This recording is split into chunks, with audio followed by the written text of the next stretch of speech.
we will start the meeting. Thank you. Okay, we'll call our meeting, our council meeting to order. The last council meeting of 2021, December the 13th. We'll call it to order at 6:01. Announcements. I have two that I'd like to share with council and staff and anybody who may be watching this in the recorded version. First of all, I want to give a shout out to our Director of Public Works and our Public Works crew for what they did for our township on Saturday night. They were out until well after midnight, patrolling and clearing the roads and trying to keep them as free from debris as they could. It was a horrible night, as we are all well aware. Terrible conditions, and quite frankly, they worked their butts off to keep our roads safe. So I want to make sure on behalf of council that we send them our thanks for that. It was a long day. Also, I had the opportunity to attend a funding announcement at Westwood this past week on Wednesday, and it was to do with OCIF funding throughout the province. The provincial government has changed the funding formula, and that means an increase to Otonabee-South Monaghan too. In 2022, we will be getting just slightly over $176,000 in OCIF funding. So that was a wonderful news to get. Minister Piccini was there, several other ministers, and Premier Ford. And certainly it's welcome news from all the municipalities. This money is to be used for infrastructure, and it is an issue that is troubling to all municipalities, whether it be rural or urban. And I thank them very much for it, and we will put it to good use. So that was a very nice event to attend. That's all I have for announcements. Are there any disclosures of pecuniary interest from any members of council for our meeting tonight? Deputy Mayor Clark? Not a disclosure of pecuniary interest, but through you, Mayor Taylor, just if you could announce the amount of the increase of the OCIF. It was an increase of what our expectations were.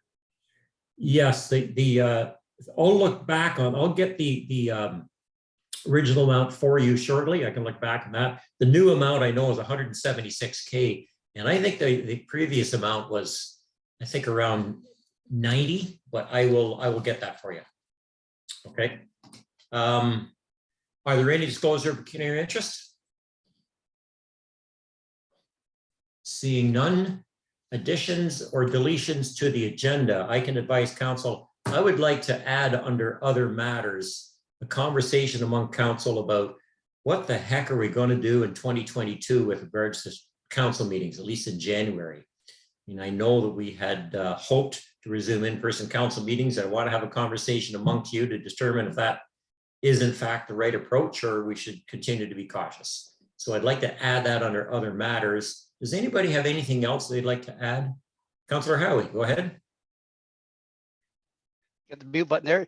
Yeah, thank you, Mayor Taylor. No, just along the same basis as just an update maybe from our CAO on the going forward with COVID-19, as we got case counts that are climbing, and you know, what his plan might be for the near future coming January.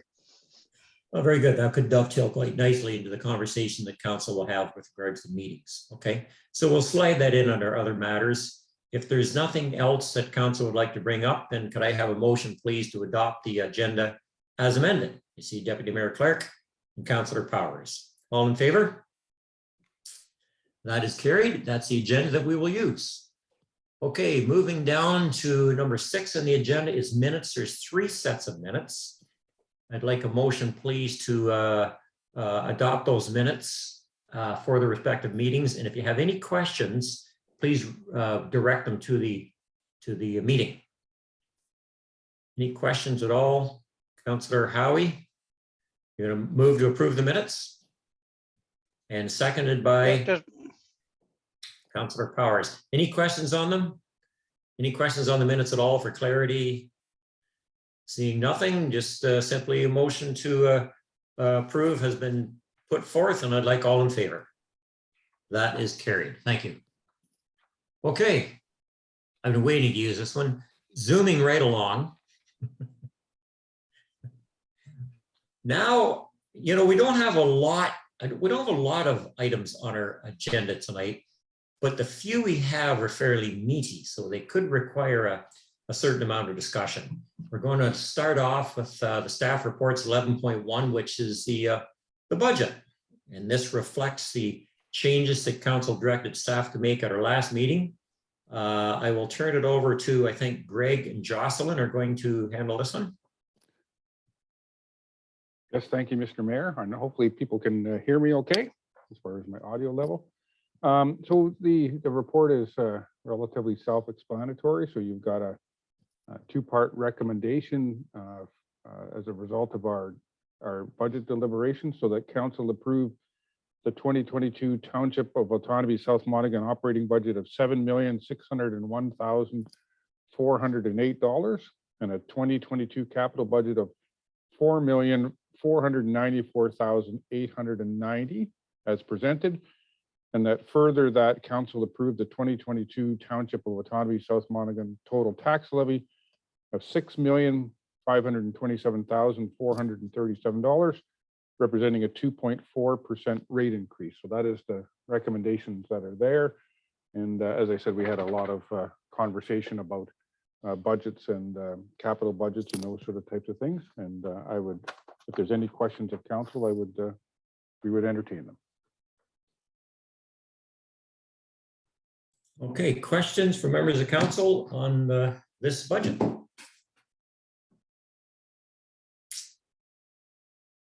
I'm not seeing any questions. As I said earlier, all of the changes that council have directed staff to make are contained in there. Most of which was in the capital forecast, but not entirely. And if we have no questions and council are comfortable with it, I'd like a motion, please, that we approve the 2022 Township of Otonabee-South Monaghan operating budget of $7,601,000 and the capital budget of $4,494,000 as presented, and that the approval come with the total tax levy of $6.5 million, representing a 2.46% tax increase. Deputy Mayor Clark has made that motion and Councillor Howie has seconded it. Any further questions on it? We will call the vote. All in favor? It's carried. Thank you. Thank you. This is a big deal. This is a good one to get through. And as we said at our last meeting, but I'll repeat it now. Thank you very much to staff, Greg, Jocelyn, Heather, to all the department heads for presenting to us, I would say, a draft budget that accurately reflected the difficult times we find ourselves in. And I don't feel that we had to do a tremendous amount of hacking and slashing. I think that you presented us a draft budget that was close to what we needed, and I think that that was not by accident. So it was by design. So thank you very much for all the work you've done with this budget for our residents and for council. Deputy Clerk, go ahead, Bonnie. Yes, through the mayor, and certainly, you know, with the 2.46 inflationary times, keeping these budgets this lean, staff certainly done a lot of work, and I just want to say that I am most appreciative of that, knowing the times we're in. So well done. Thank you. You can't have a 0% increase. You're going to have to play catch up sometime, and I think this 2.46 is palatable. So thank you. Thank you very much. Okay. Moving down now to 11.2, which is a report that council requested on water access. I'll turn it over to Greg. Thank you, Mr. Mayor. And this report, this information report that council has was with respect to a notice of motion from Councillor Powers that was submitted on the 8th of March of 2021 and approved and endorsed by council at their meeting on the 22nd of March, and was to look at our road allowances that have access to water. And I guess I just to make a couple of comments before I sort of, I guess, open it up to council and pass it back to you, Mr. Mayor. The this particular situation that we have, I think it is quite and I guess from my perspective as the CAO and working, having worked in other jurisdictions, the township really has an abundance of riches as far as public access to the Trent Severn waterway. And you know, some of the other jurisdictions where I came out of. Sorry to interrupt, Greg. I don't know if anyone else, I'm having a hard time hearing you're quite soft, your voice. Okay, is that a little better? Okay, so I'll start again. I think we have in Otonabee-South Monaghan, we have I think we have an abundance of riches as far as us being able to have access to the public access to waterways, especially the Trent Severn waterway that we have. And I came from other jurisdictions, and in those particular areas, there were very, very limited access, public access to waterways. And you know, in those particular cases, there were the St. Lawrence River and the Rideau Canal and those areas. And you know, so for a small township, we have, I think we're blessed by having, you know, the 8 access points to the various parts, whether it be the Otonabee River or Rice Lake. And certainly I think it's for the benefit of all of our residents and to the public that we have those access points. And I think we should be celebrating the fact that we have as many as we do.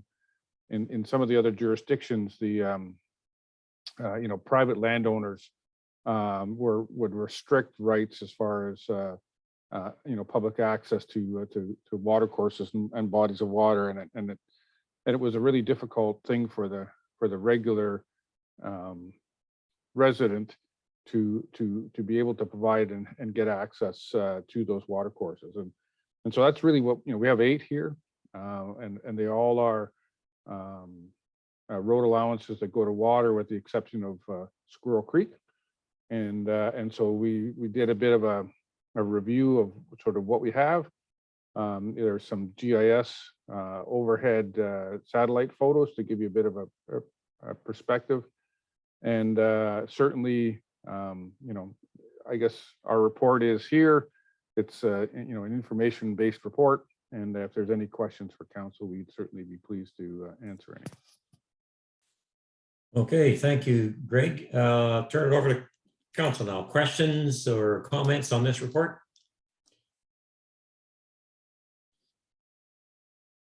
Okay, Councillor Howie first. Go ahead, Ken. Yeah, thank you, Mayor Taylor. After reading the report, you know, in the beginning, I was under the impression, you know, we need to open it up for tourism and everything else. And but like I say, one of the big issues, I think, in a lot of our boat launches is there's no parking. And the boat launches have been there for years and years and years, and the development has developed around the boat launches.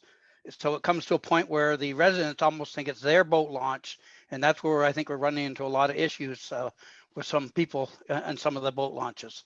Just a point I wanted to make on it. Okay, thank you, Councillor Howie. We'll go to Councillor Allen next.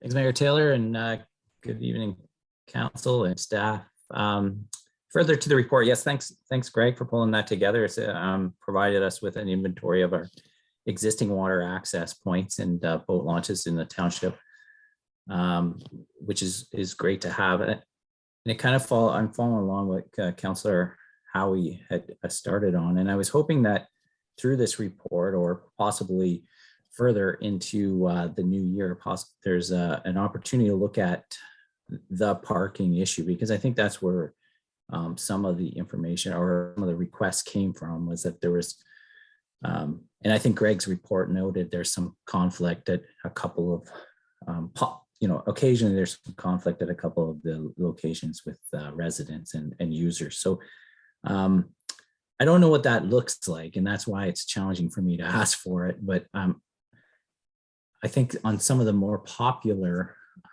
boat launches or water access points, I guess, is really what we're looking at. If there's any kind of possibility that into the future, the municipality could provide more acceptable, more extended parking, if that means that we would have to purchase property, or if there's property available, I guess, or other options. I even look at Keene, where like people do use the launch, and then they park on the county roads, which is fine, but maybe there's an area in Keene that could be designated more for parking. It's probably something that we could look at further than just boat launches, but to provide parking for businesses and other things that are coming into play in our community. I know there's sometimes conflict with the library parking and some of the other businesses. So it's just something that I was hoping to see further to that. I don't know what it would mean, Greg, and I don't know if you can comment on it now, or if it's something we can ask staff to look at or bring back at a future date, along with the motion to accept this report. So if you have anything now, I'd be happy to hear. Greg. Yeah, Mr. Mayor, through to Councillor Allen, one of the big difficulties that you'll see from those GIS pictures is, we typically, and that's why we've referred to them as, they are road allowances that go to water course access. And under a typical road allowance, you typically have 66 feet. And a lot of these road allowances, we don't have 66 feet. So it doesn't allow us to even, park vehicles on the side of the road in a safe manner. And so the prospects for us to be able to do any development in there are pretty slim, because we just don't have any land area, because the houses are right beside the launches and or right beside the road accesses. As I mentioned in the report, the one area that has the best opportunity for us to look at future development would be Squirrel Creek. And the launch there is good. The amenities there are good. It's just a matter of us, we operate that under agreement with the Otonabee Regional Conservation Authority. So our prospects for dealing with other areas are pretty slim. But what we have done, and this is some, I guess, what I would say they're pretty moderate or minor types of enhancements, is so in some of the areas we've made sure that the brushing is brushed right back to fencing, and that extra 2 to 3 feet gives people an opportunity to pull over to the side of the road and park, and not being as much in the traveled portion of the road. And so we've done that in a few places where that's the case. And I guess the final thing is that, yes, there is some parking here in Keene alongside of the county road. Part of the difficulty is I don't feel that the county would want us to be advocating for parking alongside of a busy county road, along those shoulders and that sort of type of stuff, because the speeds that go by there are relatively are higher, and so I don't necessarily think that that's a good, safe type of activity for us to be advocating. So that would be a sort of a couple of my sort of insights. But for the areas related to Squirrel Creek, in the future we may be able to look at, are there some improvements that we might want to make at that particular site, and to advocate them as well to Orca. So I'd be open to any questions that you might have around that. Did you have before I move on, Mark, did you have a follow-up to that, or? Sure. Yes, thanks, Greg. And I'm kind of caught, because I know I've been a long time resident, and I know how the water access works, and for many it works just fine.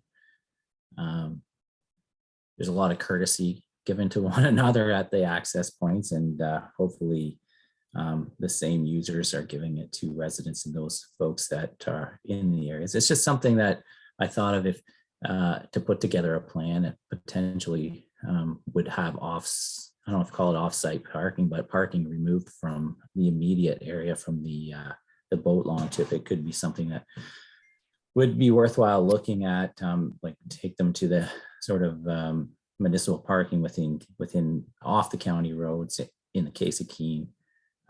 But I guess that's kind of where I was at. I didn't know if there was something what we usually hear is when the boat launches, and we heard it through COVID when there wasn't a lot of other things to do. They were being used at a higher rate than maybe normal, so it caused a few local resident and user conflicts. So I guess I'll see what the other councillors have to say, and I do thank you for the report. It's good information.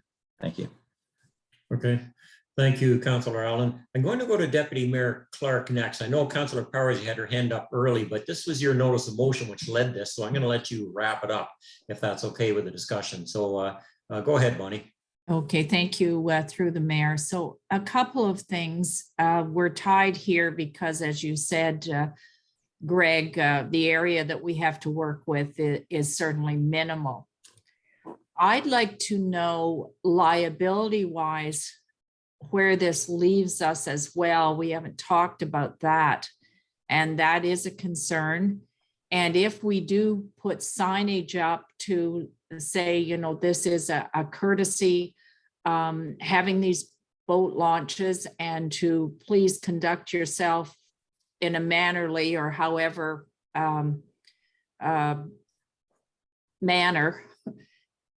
So could you comment on the liability and whether, you know, do we put signage up just to let people know this is going to be there as long as we don't see huge problems? So proceed accordingly. Mr. Mayor, through to the Deputy Mayor. See, they are road allowances and they're open to the public. So we wouldn't really have, and they end at water.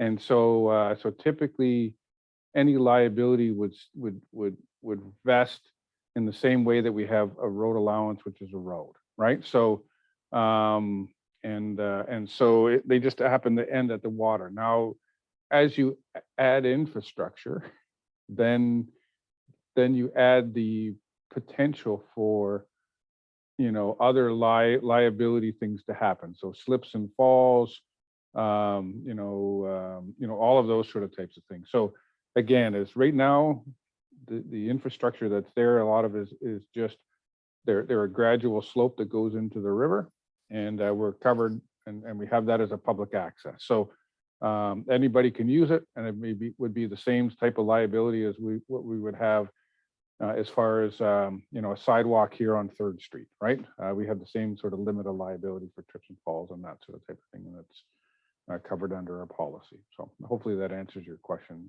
Deputy Mayor. Thank you. So just following up with that, and I believe Mayor Taylor, you were on council. I know I remember this well when we were talking about putting docks in and the liability around having municipal docks and buyer beware. So I think you've echoed those concerns, Greg. Okay, yes, thank you very much. And Councillor Powers, as I said, this was your notice of motion, so I'd like to hear from you. All right, thanks, Mayor Taylor. Greg and I had a conversation before the meeting just to talk about the particular report, and I think it does get to most of what my intention was with the notice of motion. A was to bring council up to speed and make sure that we were informed with the boat launches that are available within our community, and where obviously they're located, and potentially where we're seeing conflicts or challenges with those particular boat launches. The other piece that Greg and I chatted about, and I think Councillor Allen and Councillor Howie have sort of alluded to it a little bit, which is around what can we do with what we have, or where do we see potential for opportunities? And I think Greg alludes to it in his report, which is the opportunities that are immediately available are few and far between in terms of infrastructure improvements to some of these locations, simply because of where they are and what's around them. What I had asked Greg during our conversation was whether or not we could introduce within our township strategic plan where we can identify some opportunities. Squirrel Creek is one that's, I think, come up during our conversation. Recognizing that we don't know what that looks like. We don't know, what we can or cannot do within Squirrel Creek. But I think that there is, and this is what I mentioned to Greg, I do think that there is an opportunity for us to at least identify within a strategic plan that we may want to look at opportunities within Squirrel Creek, as an example. Another one could be, in certain locations, there are a few that we've, in the maps that were provided, where there is no housing that is directly beside or behind some of the boat launches. Not ideal, but if the township was so inclined and we felt that the risk benefited the cost to do so, maybe there's an opportunity for us to acquire certain properties of land. I'm not saying that we should or that we shouldn't. I'm just saying that we may want to, as part of a strategic plan, have a discussion about that and introduce that as sort of a boat launch strategic plan item when the township is undertaking that exercise. I think that there's still value in that. I think this report identifies that there is some risk associated with our boat launches in that there is conflict that's being generated, and that I think in and of itself would offer at least an opportunity for us to include it in future discussions when it comes to strategic planning and where we could or may want to spend some dollars or activities in the future. Just a couple of other quick points that we chatted about, just so staff are aware, or that council is aware, is the other one was, I was also hoping to see within the report those that aren't currently boat launches that also could potentially be boat launches, where there are road allowances that currently may lead to water, but that have never been used as such. And I know Greg had identified that there are potentially some of those, but most of them, if Greg, and you can feel free to jump in here, but my understanding is some of them are not really all that accessible, easily accessible. They may be attached or directly beside private roads, therefore creating some challenges if we wanted to try and introduce additional boat launches. I do agree with Greg that we do have a number of boat launches within the community. There's no shortage, I would say, of boat launches. And so I think that is a positive for us. I think I'd just like to see maybe if we can, if we've identified Squirrel Creek as one as an example tonight, but maybe others, introducing that into a strategic plan of some kind. So, oh, and Greg, just one other comment. I know that I had mentioned that I have used a boat launch that's in the Bensford Bridge area. That's not the turnaround at the end. Did we ever determine if that is a Trent Severn wharf? That is? Okay, that's not one of ours then. Okay. So I'll leave it there. I don't know if Greg's got any additional comments based on those comments there. No, Mr. Mayor, thank you through to Councilor Powers. No, we had the conversation, and I think, I don't want us to lose sight of the opportunity that we feel very, very that as a community, and I don't want to speak for council, but I think as a staff and council, that it is really important for us to try to make as many opportunities as far as public access to water courses as possible, right? And that we have an abundance of riches, and I think we should be telling people that we have this abundance of riches and that we're proud about having that, because not a lot of communities have that ability. So certainly to be able to take advantage of bringing multiple generations of individuals and families to these water courses, I think are really important. And we have that ability to do that, and we promote that. And sometimes we also need, at the same time, need to tell people that they need to be courteous, I think using Councillor Allen's words, and to respect sort of not only nature, but also respect some of the individuals that are residents for those particular areas. So I think those are two messages that are really important. Deputy Mayor, go ahead. So is the plan to do a deeper dive into this, possibly looking at signage I think it was Councillor Allen mentioned as well, off site parking. I think explicitly with the Keene area, that if we could direct people that there is off the shoulder parking, up at the arena. I mean, on certainly during the summer, that's not utilized as much, that parking lot, to make it safer, or is staff going to bring back more options? I'd just like to know what direction we're headed here. Go ahead, Greg. Yeah, I think, we were asked to look at this particular item. As I said, we have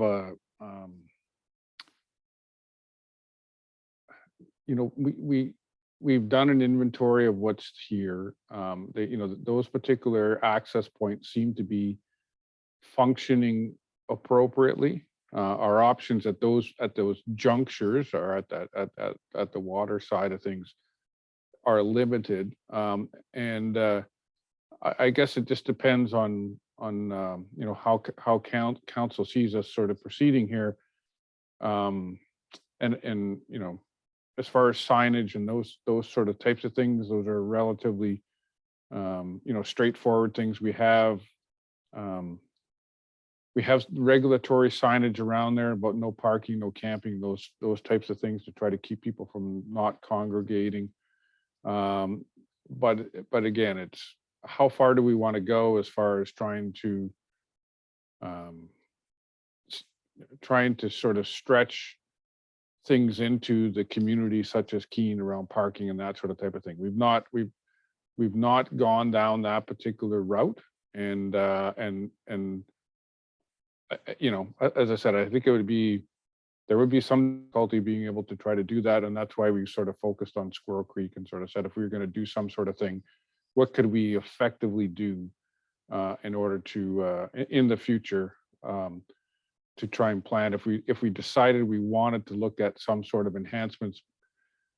And I guess the second thing I'd say is, once you do that, then we have to maintain them and operate them, and we have to staff them. So they come with costs, and I think council needs to be aware of some of that type of limitation as well. Okay, I'm going to let Councillor Howie, who had his hand up, offer a comment, and I'd like to offer a few, and then we'll wrap this up. Go ahead, Ken. Thank you, Mayor Taylor. I just got a couple points there. What I've noticed over a period of time, one of the big issues we have with some of our boat launches is the fire emergency services. When you have some of these roads lined right up and their cars are halfway out, you can barely get one of our trucks down to the waterfront. And we've run across this before. So just something that we, can look into the future of trying keeping our areas open. And the other thing is, possibly as we do any road reconstruction on any of these roads, look at maybe possibly like they did on Drummond Line there, opening up to a little wider ditch, whether it's tar and stone or gravel. That way it can be done as we're doing the repairs to the roads, rather than going out and do the expense of it right now. So just a couple of comments. Okay, thank you, Councillor Howie. I'd like to put a few comments out there, and then we'll wrap this up.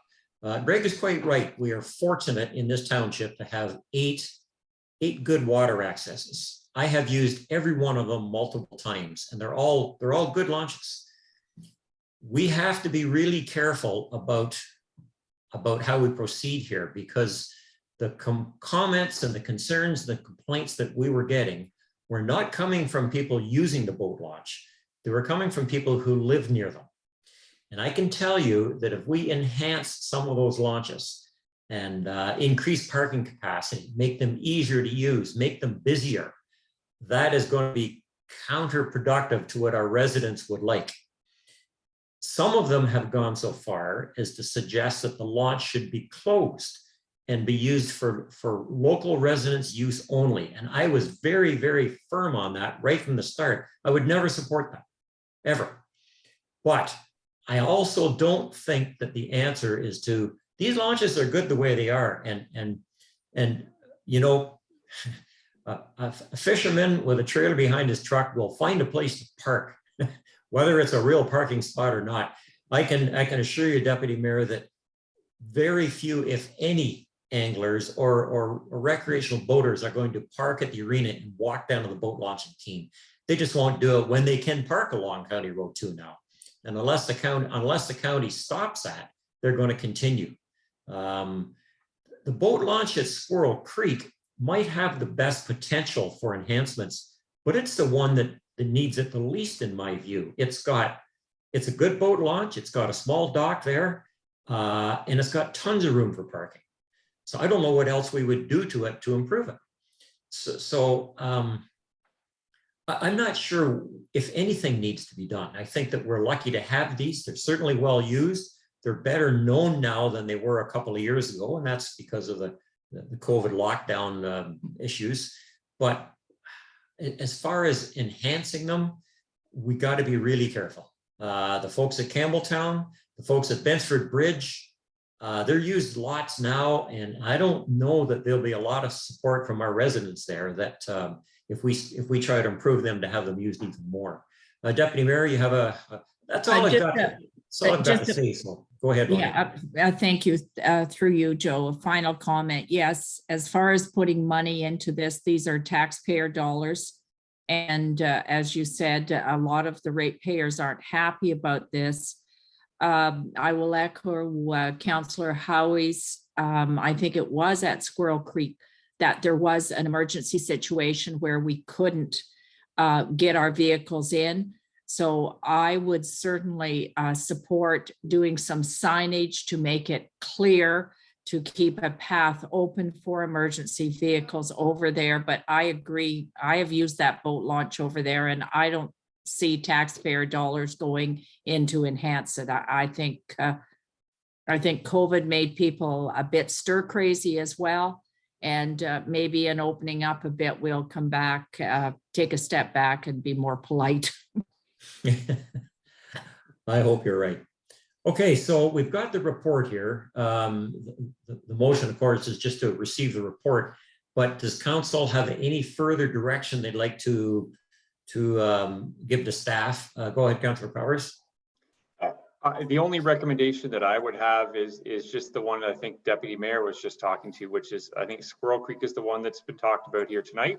And I would just make the motion that staff do a review of Squirrel Creek, identify where safety improvements can be made, which could include signage and or parking to ensure that vehicles can easily access the boat launch throughout the busy summer months, including safety vehicles.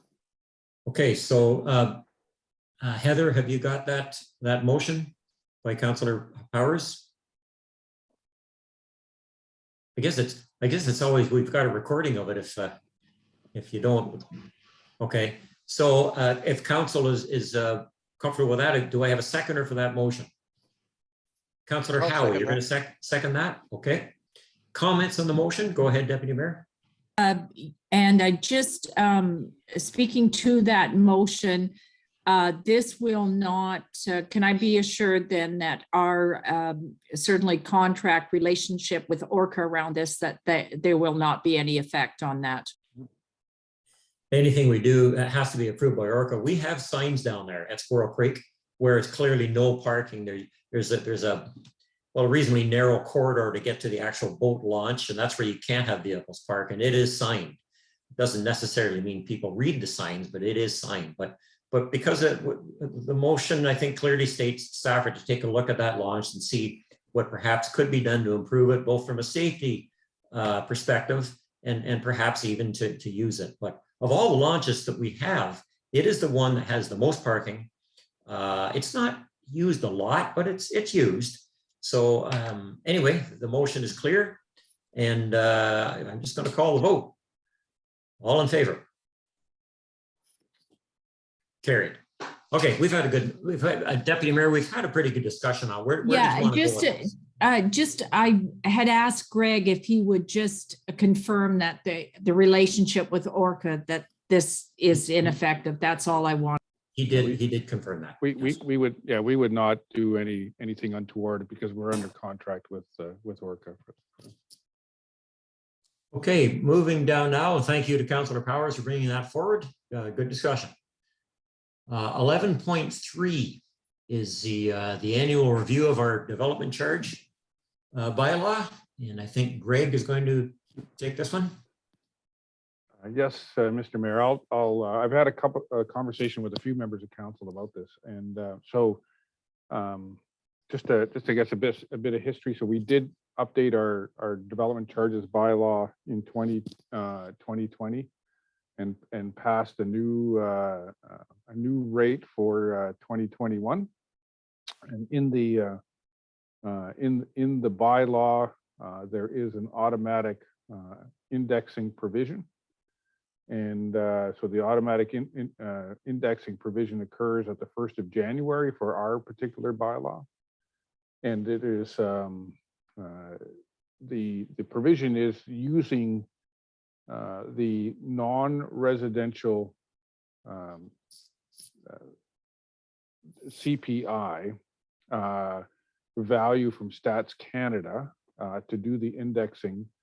There are two areas in the province of Ontario, which are known as census metropolitan areas, or CMAs, that where Stats Canada calculates this index, the consumer price index, non-residential construction price index. One of them is the Toronto area and the other one is Ottawa. And so typically we utilize one or the other or a blend of the both in order to do indexing. And so in this particular case, we are proposing an average of the Toronto index because it's the lower one. To give you an idea, the third quarter CPI for Toronto is 11.6%. The third quarter CPI for the Ottawa area is 14.6%. And so what we have done here is recommended as far as the indexing here for our development charges, which would take effect on the 1st of the 1st of January of 2022, is the average, which is 7.4%. The last thing I'll say is in our bylaw, it says under the wording under section 5, it says that the index shall be or the DC charges shall be indexed at the January the 1st of every calendar year. So it's not a may, it's a shall. So we have to go ahead and do this. So our advice and the advice in having a conversation with our consultant with CN Watson and having conversations with there's all municipalities are in this particular a bad pun, but we're in this boat, from the last sort of conversation we had, and about the high CPI rate. And so Selwyn just indexed theirs in September. They're 7.65%. Cavan is having the same conversation as we're having, and so our recommendation is to use the average, which is 7.4%. So the rate increase for a DC for a single and semi-detached dwelling would go up $638. Is the difference on that single on that single rate. So if there's any questions, Mr. Mayor, I'd be pleased to answer them with council. Thank you, Greg. Questions to Greg or any staff member on this report? Our DC bylaw states that we must do this. Go ahead, Deputy Clerk. Go ahead, Bonnie. Yes, and I'm quite aware of the bylaw. It does rub a little bit the other way for the fact that development charges were put into place to cover off the costs, so the other taxpayers would not bear that. So that's the intent. And when I look at, I think you said roughly 700 is the difference, is the increase. Is it costing us $700 more to get that single family dwelling up and going from the year before? So that's my only thought. No, Mr. Mayor, that's a great question. And I think it costs us more than the $700 per year, right? So by the time we run fire services, by the time we do all of those things, as you know, and development charges, or the intention of them was to collect fees to deal with growth pressures, right? So as the report says, we do about 50 to 60 single family units a year. And these charges are only on those 60 units. And so new units, so they're not a municipal levy. They don't go across the whole taxpayer. So if you put it in the perspective and say, if you're building a house, and a lot of the new houses now are approaching $1 million, the additional charge on that home would be $638 for a single family unit. And our DCs are significantly lower than the city of Peterborough and other jurisdictions. So, you know, I think it's for us to garner that funding coming back in, it helps us to cover some of those growth pressures. And I think you'll see a good growth pressure. A good example I can give you is for us to reconstruct the road on Matchett Line. We're going to use DCs to pay for that, right? So. And just to follow up, if I may, Mayor Taylor, Okay. the other, and in looking across, and thank you for bringing Selwyn in and Cav and Greg, I appreciate that. In looking at development charges around in the county, are we not pretty comparable? If you could just comment on that. Yeah, I guess the two comments, Mr. Mayor, through the deputy mayor, is that not all townships in our county have DCs. Okay, so those ones with a sort of a larger urban footprint, ourselves and Cavan and Selwyn and Asphodel Norwood and those particular folks, we have development charges, and we are of a similar nature to those particular communities. Okay, go ahead, Councilor Powers. Go ahead, Nick. Just a comment, really, which is I appreciate Greg doing the investigation and identifying that, you know, as much as I somewhat loathe 7.4% increase to our development charges, I recognize that that is the lower of the two that are available to us, and that we are not alone in this situation and these increases. In fact, we may be on the low side for some. So I think, you know, it unfortunately is what it is, and I'm not sure that next year is going to be much better, to be fair. So, you know, I think it's just the reality of inflation as we move forward at this point in time. Thank you, Nick. And I agree. I think all councilors and staff are struggling with having to implement an increase of over 7%. It's not what we'd like to do, but it's the reality of the economic reality of the times that we're in. I don't like it, but I don't think we have any choice based upon our bylaw. We have to comply with our bylaw, and that's what it says we must do. I do think it's important to point out that council may recall that when we had our DC development charge review and ultimate approval, the recommendation come back about what was the justifiable cost in Otonabee-South Monaghan for DC charges. And council, and this is only a year or two ago, council did not opt to go anywhere near the maximum allowable charge that we could have implemented. We are far below what the justifiable rate would be. I don't recall exactly what that was, but we're closer to 50% of what that justifiable rate would be than 100. So while this is a big increase, it's still way below what it could be had council chose to go with the maximum. So with that, council, I mean, we don't have a lot of choice. The report is there. Unless there's any further comments on it, please, I'd just like a motion to receive the report. And I guess it might be easy just to sum it up as approve the recommendation, because the recommended amounts are in the report. Councillor Powers, you going to make that motion? Yes. Councillor Howie seconded it. Conversation, speak to the motion if you'd like.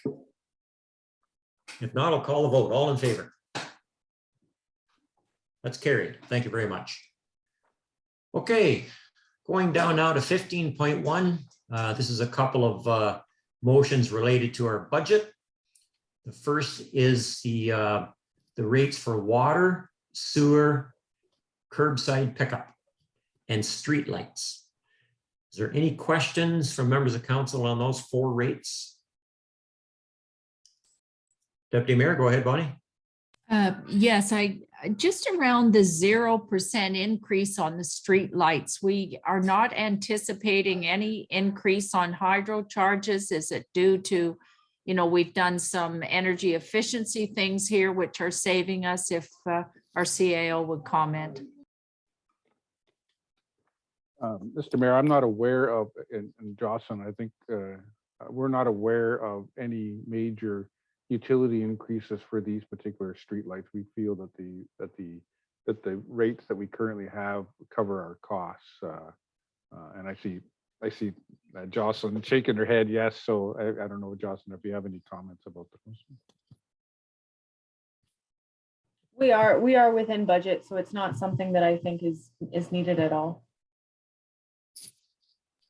And if I can just follow up, so no concern if replacements are needed. We have a slight reserve for those to pull from, so we're good at the 0%. That's what I'm hearing. Yes. Okay, thank you. Councillor Allen, you had your hand up, Mark? I did. Thank you. Thank you, Mayor Taylor.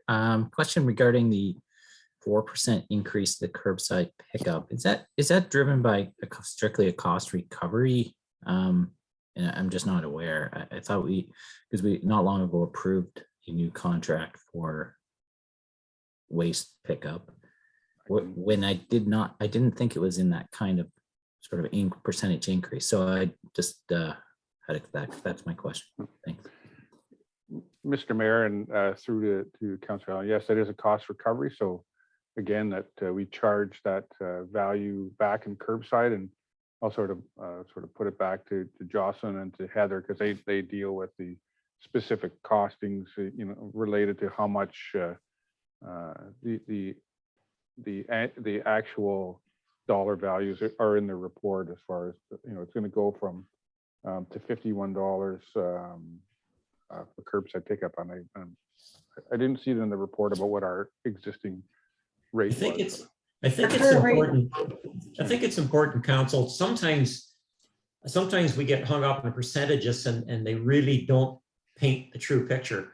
In this case, a 4% increase is, if I'm not mistaken, Heather, less than $2 per year per household increase. So 4% may sound like a lot, but the reality is it's a cup of coffee a year. Is that correct? It's $1.50 increase on what they currently pay now. They pay $49.50 currently, and it's Right. $51. So it's $1.50 per year per household. Yes. Right. Okay. So does that match our increase in our curbside contract? That's what my question was. Yes, the 4% is so that our expense is covered. Okay, well, thank you. Yeah, it is my cup of coffee. So I do like to look at that. Was there something else in there, Mark, you want to discuss, or was it just the curbside? Sorry. No, just the curbside. That was Okay. it. Thanks. All right, thank you. Deputy Mayor, do you have your hand up? Go ahead. Yes, through you, Mayor Taylor. And certainly when you look at the increase and the inflation around fuel charges, I think we're very lucky to have it go up $1.50 for a whole year. So I just want to comment on that. I thought that was well done. I'd like to come back to the water rates. What does that amount increase? I know we're trying to get a reserve there because we do have concerns about aging infrastructure. What does that increase per household, and how's our reserve looking at in the water?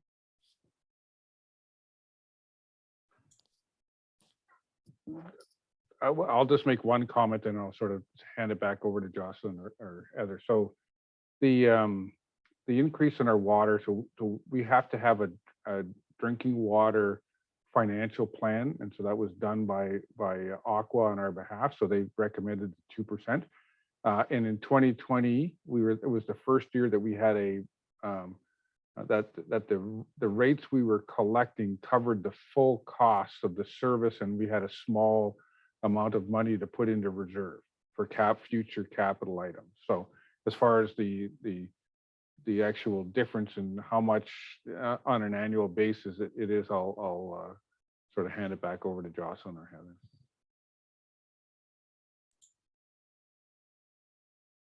Jocelyn, can you answer the deputy mayor's question about what does this 2% increase dollars and cents year over year? What does that mean? Yeah, I'm sorry, trying to locate last year's annual fee, which I don't have. The note I do have within the budget is that it is a mandatory 2% increase. It's currently what, 2,200, and just if I can just have a moment, I can see if I can locate that number. Sorry, I'm at home, so it's a bit more. That's fine. You're saying that this year it's 2,200. So working backwards, it's You mean about it was about 2,100 last year, I think. Yeah. So Yeah. it was about 2,150 or something of that nature was last Yeah. year. So it's not, and I see Heather might have the number right there. So, but I'm not sure. We can always, if not, if we can't, we'll just get you the number and we'll send it out by an email or something. Yeah, it was somewhere around that, Greg. I just didn't have the exact number on me. thank you. Okay. And Councillor Powers, did you have a hand up, Nick? Go ahead. The sewer component, that is I want to say mandatory, or that's a preset increase is probably a better term. I don't know if it's mandatory, but can you just refresh my memory, Greg or Jocelyn, related to the sewer charge increase of 4% and our sort of goal related to that? I know there's a goal we're trying to get to here, I think. Cost recovery, probably. Yeah, we are looking at cost recovery. So the more homes, Mr. Mayor, through to the councillor, the more homes we have, and it's the same thing with water, the more homes we have contributes to the wastewater system. And so, you know, we need to have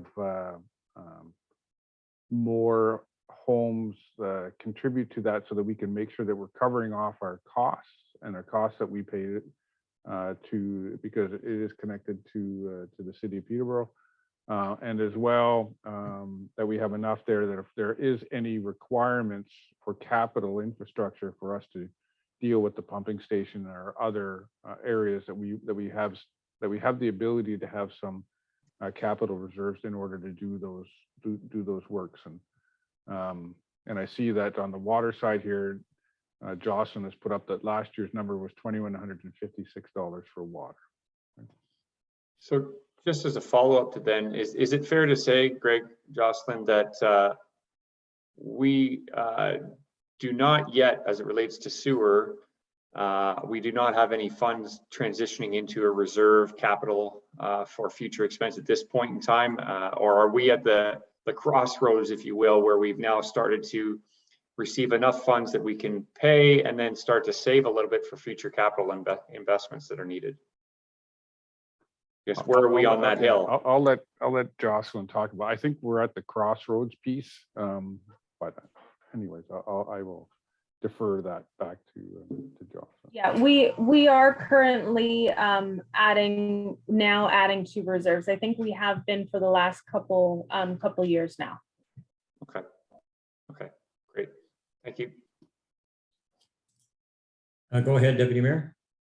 Yes, we looked at costs and I thought we did have a small reserve, and the concern here is the pumping station, that we own that pumping station, and certainly the cost of that infrastructure that come from Europe was, I want to say at the time, and Mayor Taylor, maybe help me with this, I think it was well over $500,000 for that pumping station, just the pumps. I think you're right. And if you recall, when the first few users got on that system, it was, excuse the phrase, it was god awful expensive, and they paid an exorbitant rate. And over in the next year or two, we were able to bring the rate down slightly as more users got on it, with the promise to the residents of that development that when it became fully built out, that the sewer rates would continue to go down. At the same time, allowing us to build up, to pay the operating expense for it and to build up a reserve, because we have to. Because Deputy Mayor is quite right, it contains some pretty expensive pieces of equipment, not unlike our water system. And we have to be in a position to replace them because they have a lifespan. Councillor Powers, go ahead. Just to follow up on that, Mayor Taylor, you're absolutely right. There, at some point, there would be that threshold where, and I've had conversations with residents where they were expecting a decrease at some point in their rates, because the threshold has been met in terms of the number of houses that have been added to the Burnham Meadows subdivision, compensated so that they could add to reserves, pay for the annual cost, and yet still have the a fee that is, you know, reduced from, say, when they first had the first 20 homes or the first 40 homes versus what it is now. So is it fair to say, because we're seeing a 4% increase, are we actually expecting at some point where their rates per household would decrease? Heather and I spoke about there being a reconciliation done with the sewer to determine when that was going to happen, because you're right, that is something that is supposed to happen. So I guess just as a follow-up, is there some analysis that we need to undertake as so that we're prepared? Obviously, it's not this budget because it's not quite there yet, but I'm assuming we're going to need to do some analysis to figure out, okay, when can we start to whittle away at their monthly fees while still applying to reserve and ensuring that we can properly plan for future capital investments like $500,000 or $1 million pumping station, because we don't want to lose sight of that. You know, we, as much as we'd like to have reduced monthly fees for our users and our residents, we still have to be cognizant and prudent with our planning for the future. Mr. Mayor, I can answer the councillor's question. So we did do a fairly significant reconciliation here just recently with Safe Harbor Developments, and because we wanted that when these types of facilities are constructed, the engineers will do an estimated flow analysis for what is generated by each of the residential units in order to get their approvals for these systems and the sizing of the system. So we started that and had that first, I guess that first part of it done, because we wanted to see what was being generated from waste was, you know, and how in this particular area, we are limited by capacity. And so we wanted to see what kind of capacity was being generated and where was that based on the baseline that had been considered. So we've done all that work between Engage Engineering and the engineers for Safe Harbor. The next piece is going to be dealing with the rate side of it, which sort of looks at it and says, okay, where do we get to and how do we get there based on the fees that are being paid? So we're in the middle of that work, and we'll be, it's a bit of a continuous process as well, where we continually do those sort of types of analysis to make sure that we are meeting those particular needs and our requirements from capital infrastructure.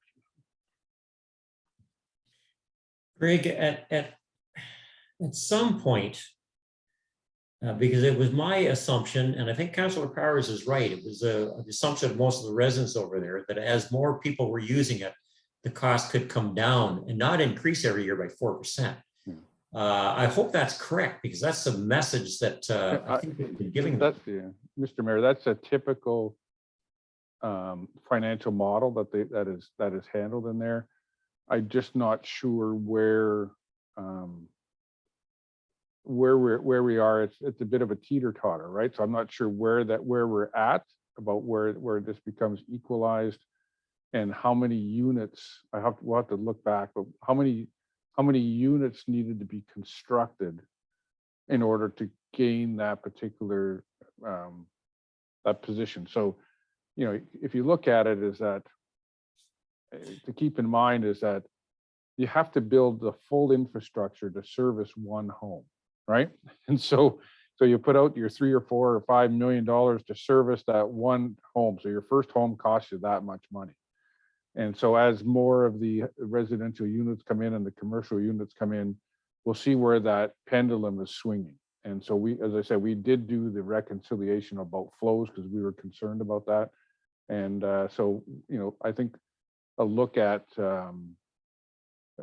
we will be having another conversation. We actually just had one today with them about where does this go as far as sewer capacity and sewer charges are concerned. Okay, Deputy Mayor, go ahead, Bonnie.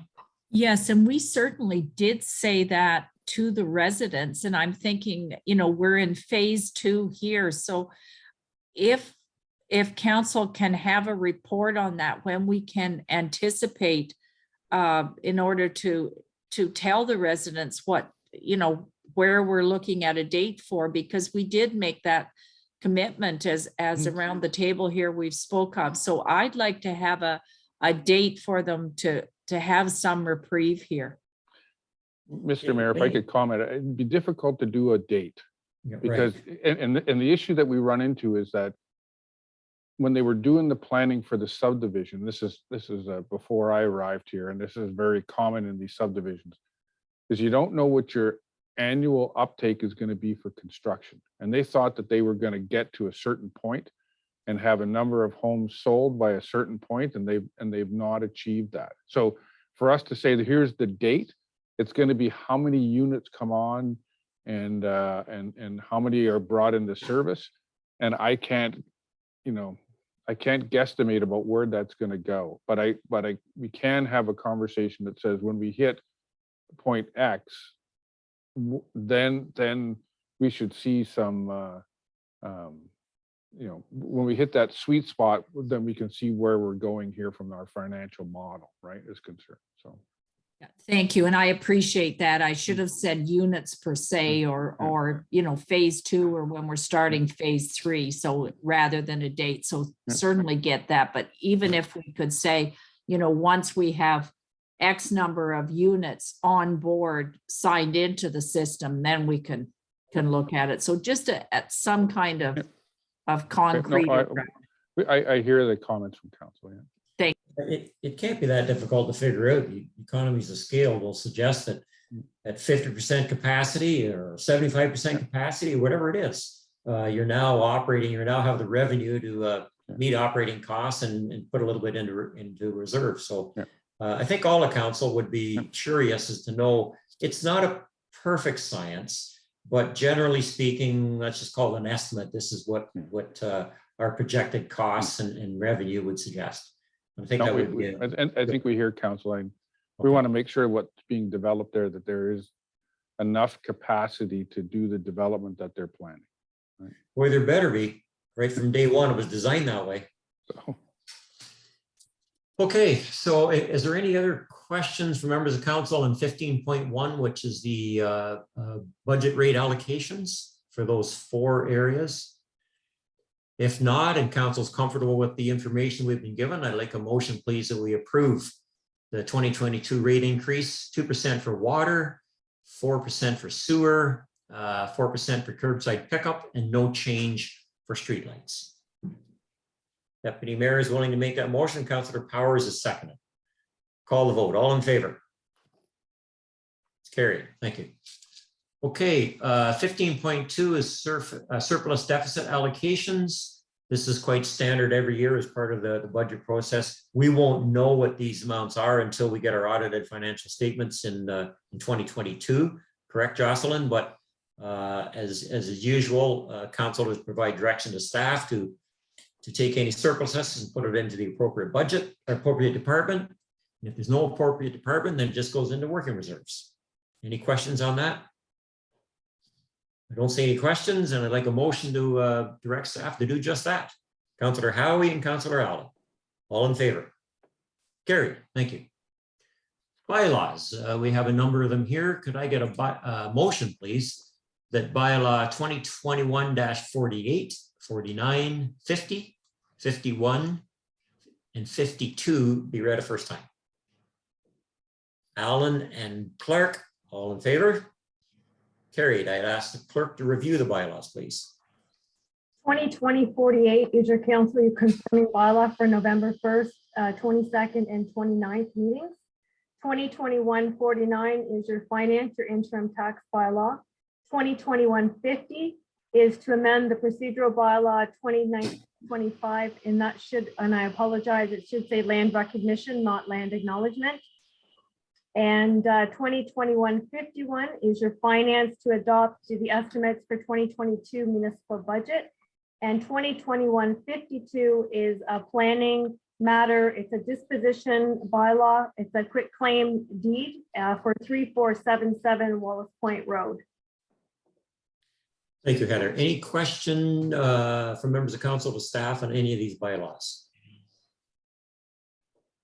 Seeing no questions, can I get a motion, please, that bylaws 2021-48, 49, 50, 51, and 52 be read a second and third time, signed, sealed, the corporate seal attached. I'm seeing Councillor Howie and Councillor Powers. Call the vote. All in favor? Carried. Thank you. Those bylaws are approved. Okay, we have no correspondence, which is rather unusual. We have no information. Other matters. I think perhaps if we ask Greg to go first to provide us with the public health COVID-related update, and then we can switch over to council discussion on council meetings. That might be helpful. Sure. Thank you, Mr. Mayor. And I know that I'll be really brief on the COVID side, is that we have been getting briefings from Peterborough Public Health. I've been involved with 3 since last Thursday, and I know with Deputy Mayor, you're on the Public Health Board. There's some very serious concern about case loads going up around the Omicron variant.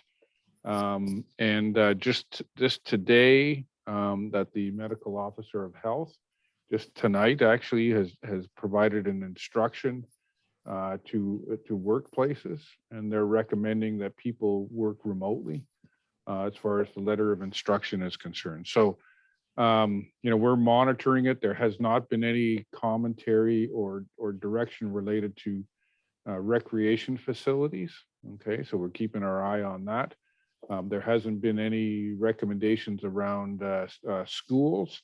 I anticipate we may see some of these things, but we're trying to manage this, and so I guess our for council's consideration, we're at this particular juncture, they're talking about having case counts go significantly higher. It was over 1,000 today. They're expecting that could double in the course of about 5 days. So we're recommending to council that we, at least for January, maybe February, continue to meet virtually from out of an abundance of concern. And then we'll make the necessary requirements based on where we're at about what we do with the municipal offices. We have the capability for us to to social distance and those sort of types of things. But if we are forced and requested either through provincial regulation or a Section 22 order from Peterborough Public Health, we have that capability to go back to remote. So I just sort of leave that at this particular juncture. Thank you, Greg. Questions then to Greg on this? Deputy Mayor, did you ever hand up? Thank you, Mayor Taylor. And certainly we are seeing the cases rising. Last Wednesday was the December Board of Health meeting. And where we're seeing these increases are in the ages that have not been able to vaccinate. So the 12 and under is where these numbers, it just gives us more indication that we need to say, get vaccinated. But that's where the cases are rising, is in that group that has not had the chance yet to be vaccinated. I think, Greg, they likely in your meeting gave you that information. I don't imagine it would have changed, but at that point last Wednesday, that's what the Board of Health was told. Those are the numbers when you looked at the graphs, and it was that spike or pillar was huge compared to the other areas of adults, I'll say, that are vaccinated. Yeah, Mr. Mayor, we're seeing more closures of, and that's what, of individual schools. And so, as I said, we're sort of just waiting to see what happens. And I'm not a betting person, but I would think that we may be in a similar situation that we were last Christmas, where orders will come down from the province, and that the asking for facilities to be closed for the period over Christmas and the first 2 weeks of January. So, you know what, council knows is that we're ready to do whatever we need to do, and we'll do it out of an abundance of caution and make sure that we're keeping a safe workplace, and that's why it was so important for us to be 100% vaccinated. So again, we have that ability here for us to do these things for all of our 100% of our staff. Thank you, Greg. Councillor Howie, I think you had your hand up, Ken? Yeah, thank you, Mayor Taylor. Just a question, Greg. What happens, say we end up with an outbreak in our township through our public works? And this is, now we have a snowstorm come in where they're all supposed to be isolating, say, for 2 weeks. Do we have any sort of mutual aid agreement with any other of our townships around us, or is it something we should look into in case this situation happens where we don't have any drivers to clear our roads?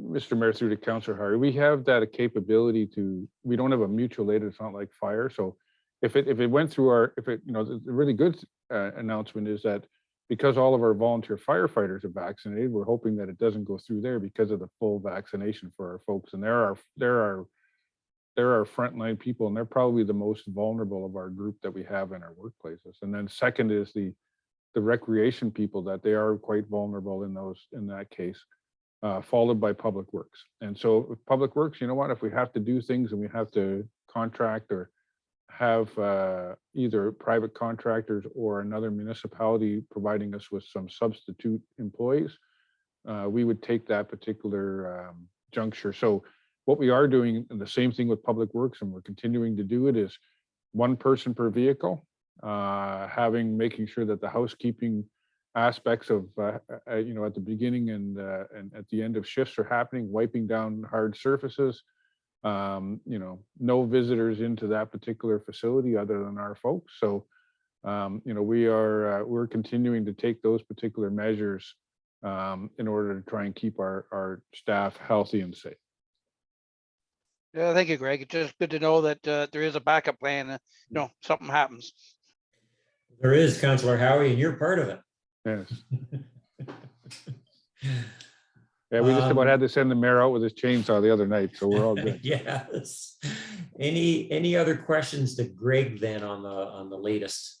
Mark, is there anything from the Board of Education that's come to light recently that might be helpful? That's a good question. I mean, we continue to take our guidelines from Bureau of Public Health and those other health units that make up our school district.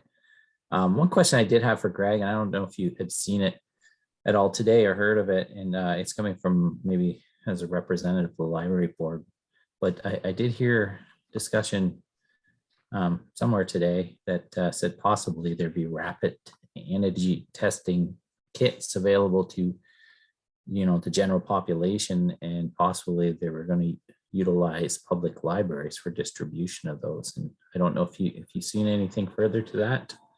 Mr. Mayor, that's a good question. Thank you, Councillor Allen. Yes, I am aware of that. And so we did get approached in one of our calls last week that we had with the CAOs. We were concerned that these free antigen tests that were being provided to employers, that the province was ending it. And so we were getting those through the Chamber of Commerce in Peterborough and through our MPP's office, Dave Smith. So they're now going to be distributing antigen kits. And so what we've recommended, over the Christmas season, there is not, our offices are slated to be closed from the 23rd to the 4th, and we didn't know how the libraries are going to be open. But our recommendation that we made to public health just this afternoon was that the one facility that is open with the most public hours is the arena. And so we could utilize our gold room up there for if we are going to be looking at a distribution point for these antigen tests to take place. And so that because we'd have that those facilities are open and are really only closed on Christmas Day and Boxing Day. So we'd be able to have that and we might be able to provide more hours of service than the library service. So we offered that today. The other thing that is coming is they're looking for creation of booster shot vaccination clinics, and they're going to be running clinics around the county every day, with the exception of Christmas Day. I think that's what but province wanted them to do every day to the end of the month. And so I think they're going to look at Lang as our local area through at the museum. There is the location for them to do those vaccination clinics. And since they've already been there before and they've done the approvals, we've also offered the arena. But again, they've already gone through the approval process to deal with vaccines and dealing with the Lang location. So we wanted to make sure that we were being as cooperative and that they could make decisions very, very quickly. So those were two conversations that had just occurred this afternoon.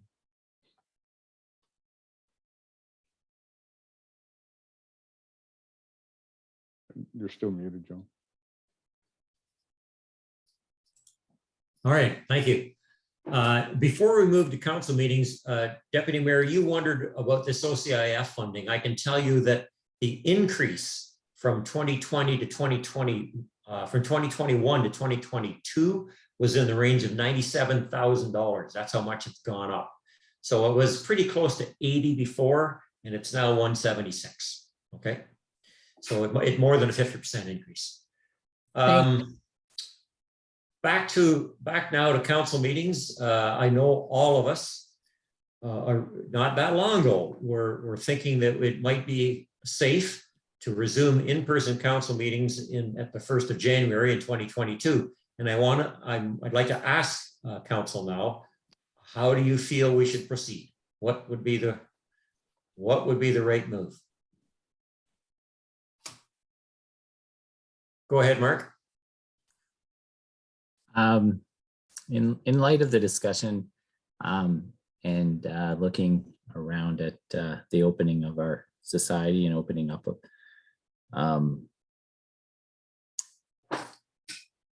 sort of our economy and things of such, and maybe I have different perspectives than other folks, but I've been back to work for quite some time. Spend a lot of time in the community doing, and I've seen lots of activity as we're opening up. I think it's important to get on with business, and I'm in favor of going back to in-person meetings, provided they're allowable under public health recommendations. But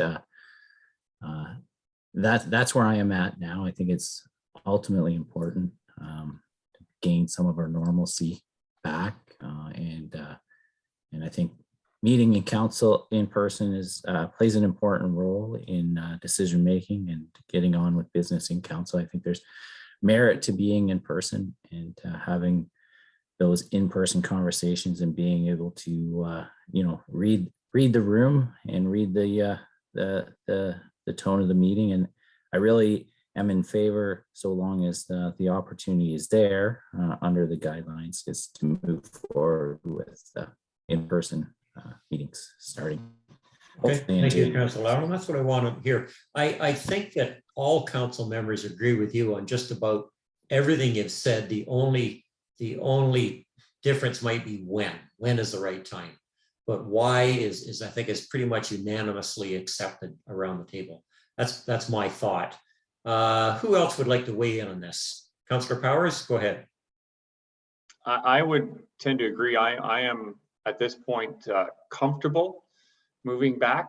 I know a number of folks are back in their offices and working, and others are planning to start in January. Now, I'll throw an asterisk beside that. Obviously, between now and the first week of January, a number of things could happen that could quickly change that. So what I'll say to that is, today, if the decision was today, I would say yes, I would like to go back to council meetings, and I feel that we have taken the appropriate precautions and can do so today.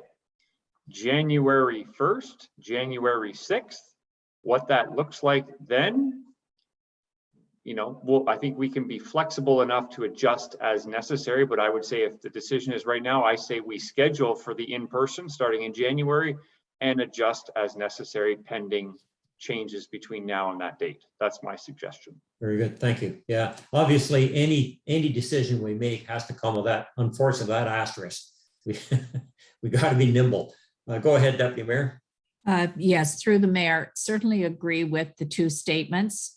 We have to be aware that, we are double vaccinated. We all put our vaccination certificates into the municipality. That does not stop us from testing positive for COVID. It will hopefully decrease our symptoms that they aren't severe enough to hospitalize us. So I am quite comfortable unless there is a provincial or the health unit deems otherwise. So I agree that we look at January unless there is something changes, as both councillors that spoke before me said. So total agreement. Okay, and Councillor Howie, I believe you had your hand up. Yeah, thank you, Joe Taylor, or Mayor Taylor. I kind of agree. We all seem to have the same idea. I think we're about one council meeting too soon to make that decision maybe, but going forward, I agree. We could start for the beginning of January and be prepared that if all things go the wrong way, we're going to have to change it. Yeah, unfortunately, this is the council. I mean, as we say, any decision we make may have to be changed no matter what that decision is, but this is the council meeting. I think we need to have the conversation to discuss where do we want to be at January the 6th. Heather, is that the date for our 2022 meeting? Mayor Taylor, it's January 10th. January 10th, okay. Okay. There's an email here apparently from Peterborough Public Health, and I just got it and I haven't had a chance to read it. Greg, do you know what it says? Can you summarize it for me? Sure, so we've just received from Peterborough Public Health, it is a letter of instruction. And so they're saying here is that for these reasons, effective 12/01 on December 15th, so that's going to be Wednesday at midnight, all persons responsible for workplace shall ensure compliance with the following instructions. Part A says work from home except where on-site presence is required. Part B is on-site is to limit interactions. And then part C is limiting seasonal parties in the workplaces, and then general requirements. So what they're saying here is about work from home is that any person who performs work for the workplace, business, or organizations must conduct their work remotely unless the nature of the work requires them to be on site. The on-site interactions are saying that any person who is required to work in person must ensure that workers are physically distanced, if not possible to meet. Requirement number one, for example, where vehicles are confined workspaces, that they wear tightly fitting masks, stagger lunches and breaks, and ensure that lunchrooms and such and block areas are maintain minimum occupancy. Gathering amongst staff, workers, or volunteers are prohibited from occurring within the workplace. So this is the letter of instruction that just came out here within the last hour. Well, Deputy Mayor, go ahead, Bonnie. Muted, Bonnie.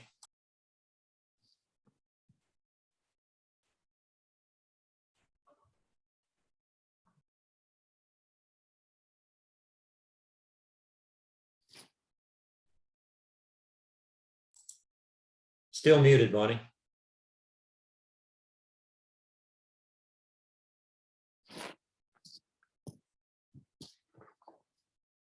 Mr. Mayor, I can circulate this particular letter of instruction to council. Well, Can you hear me? Can you hear Yeah. me now? Gotcha, yeah. Okay, well, I think we have just got our change of direction. That didn't take long. No. So in light of the information that is right hot off the press, and I haven't even had a chance to digest it, perhaps the right decision is to plan on a remote meeting for January, but we can, like any decision we make, we can certainly revisit it and change it. If January the 10th is our council meeting, I can contact all councilors after the new year, before the 10th, if our situation is improved, and see whether or not we can go back to in-person meetings. Is that the right approach? What do you think? Councillor Powers, go ahead, Nick. Yeah, I think that is, I guess my question would be to the clerk, how much time is enough time, and does it matter from the clerk's perspective, notice of in-person versus virtual? I want to be fair to the clerk on that. Taylor, if I have to give notification to the public, it's a 14-day notification. That's what our bylaw says. Is that right, Heather? So to go one way or the other? Okay, so I think the decision we make today will be what we'll stick with for the first meeting, at least, because the office is closed 14 days prior to our council meeting. Yeah, and then maybe on our 10th meeting, the 10th is where we can discuss the 2-week out next meeting. And yeah. Deputy Mayor, go ahead, Bonnie. Exactly. So I think we have, a virtual meeting for January the 10th. And at that meeting, have a discussion where what direction we take. See what the numbers are. Yeah. It's suggested that Christmas won't be good to the COVID numbers, so we could be battling with the aftermath of it. I don't know. I hope not, but who knows? So Heather, if the decision of council is to remain virtual for at least the first meeting in January, do we need a motion to that effect, or just a direction from council? How should we deal with that one? If you wouldn't mind doing a resolution, please. And this provides me with a little more time too, in case I have any delegations. So I do know what direction I send them in to let them know that it will be virtual. So the motion then from council that I would put forward would be that the first meeting in January be virtual, at which time we will take a look at the COVID case and the health unit recommendations and decide where we go from there. Deputy Mayor has made that motion. Do I have a seconder? Councillor Howie is seconded. Call the vote. All in favor? Mr. Mayor, I've just sent the council an email with a copy of that letter of instruction so everybody can see it. Okay, thank you. All right, that motion was carried. So the first meeting at least will be virtual, and we will just see what happens. This is becoming all too familiar. Anyway, anything else? That's all we had listed for other matters.